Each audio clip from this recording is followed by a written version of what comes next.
What's up, guys? Welcome back.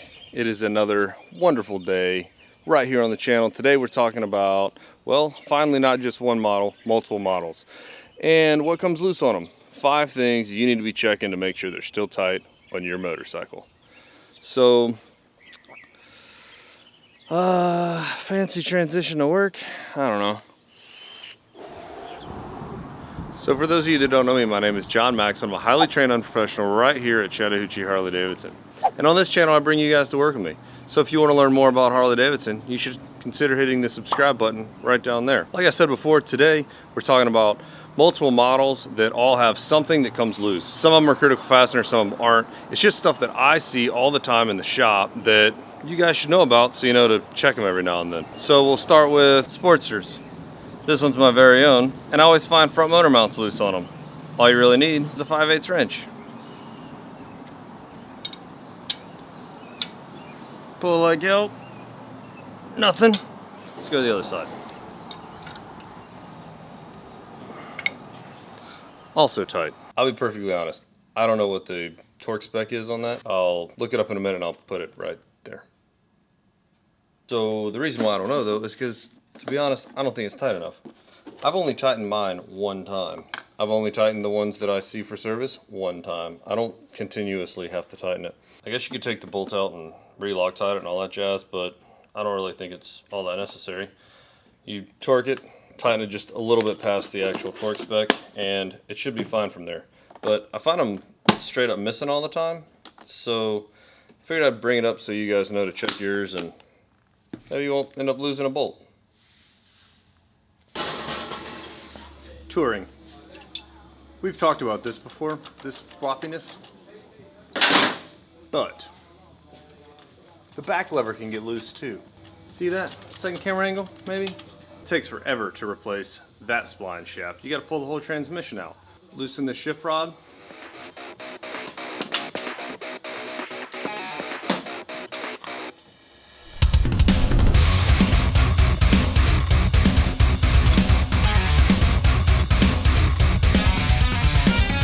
Once the shift rod is out, use a 1/4 inch Allen bit socket and a breaker bar because there's no ratchet head here. So it's a lot easier to fit it between the primary and the cylinder without messing up the fins.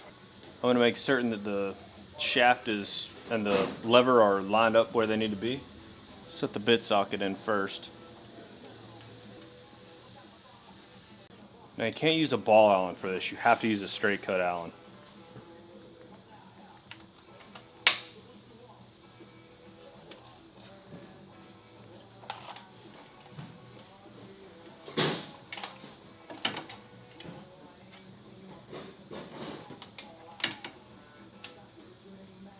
Just a small little turn and it's back tight again. If you use a ball Allen though, it'll slip out of that bolt, round it out, and then you can't get it tighter or looser to get it out of there. To replace the lever, you have to pull the entire primary off. Now, I didn't replace the bolt on this one because this is a freebie during a service. I'm not charging the guy for the bolt or the time to do it. If it's your bike, you can replace the bolt altogether and it comes with a lock patch already on it. Now, everything else on this guy's bike is still loose, but I've already talked about that. I'll link it in the description.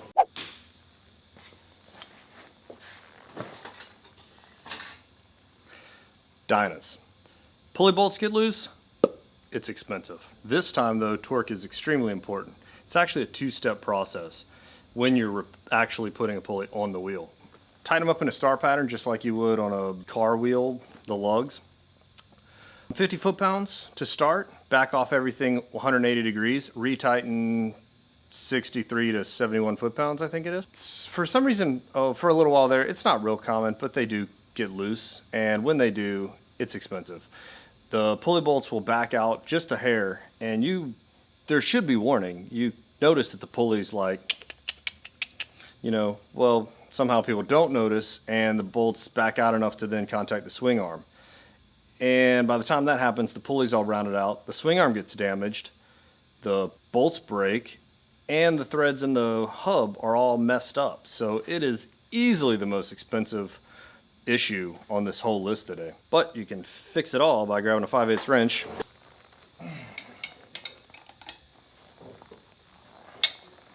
All right, yeah. I'm not gonna go all the way around, but this one is good. This is something that I check every time I do a rear wheel.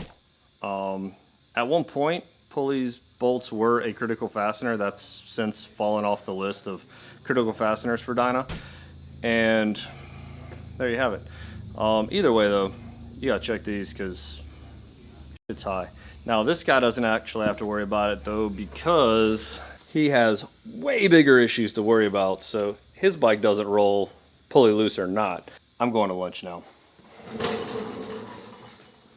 Alright, now all models need to have the battery terminals checked at least every 5,000 miles. We've talked about this before on the channel, but I really didn't want to leave it out in this particular video because it is that important. Every model has a battery located in a different place though.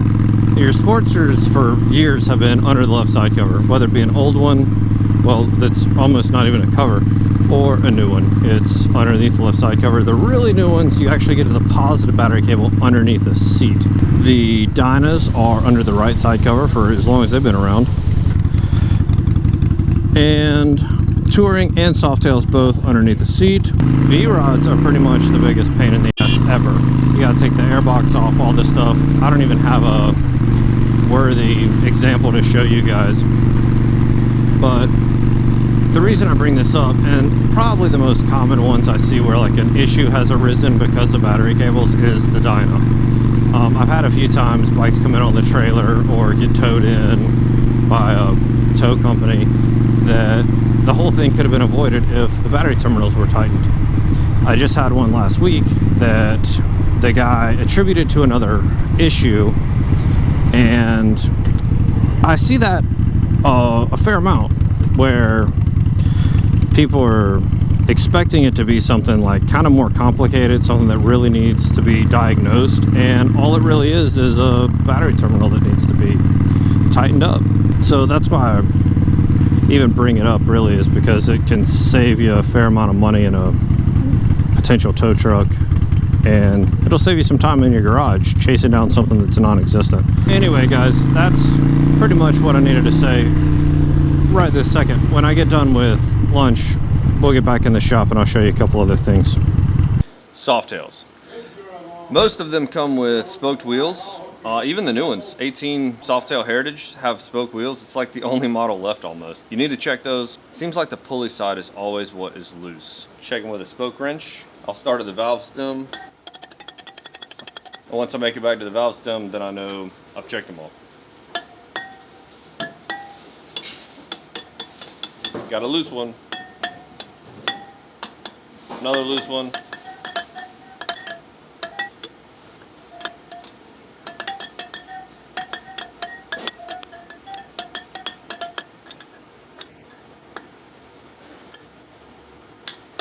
Now you don't go all crazy and crank down on them either, or your wheel will get all like, that's, the tightness of each spoke is how you know how straight the wheel is. So if you crank down on that loose one so it's super tight, it's gonna pull that rim over and then the wheel won't be true anymore. And truing a wheel ain't no joke.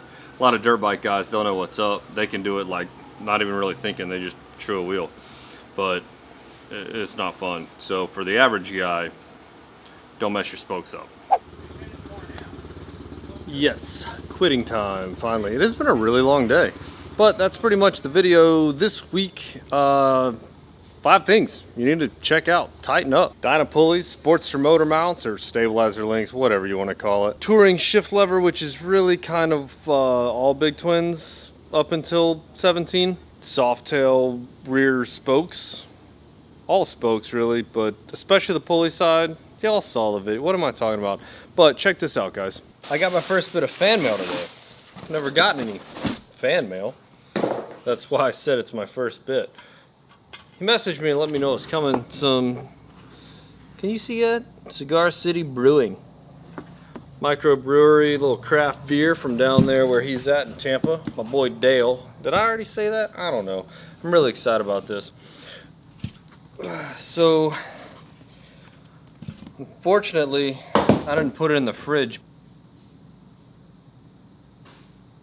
Probably should have put this in the fridge, you know, like when it got here this morning, but oh well, guess I'll do it now. All right, dudes, You know the drill. If you like this video, give it a big dirty thumbs up. If you want to see more videos like this one, make sure to hit the subscribe button. Tap that bell notification too. That way you know that I'm uploading, when I'm uploading, all that good stuff. And share this with your biker buddies. I don't know, they might have a dyno that the pulley's about to fall off or something, which would suck. Yeah, I guess I'll see you guys in the next one.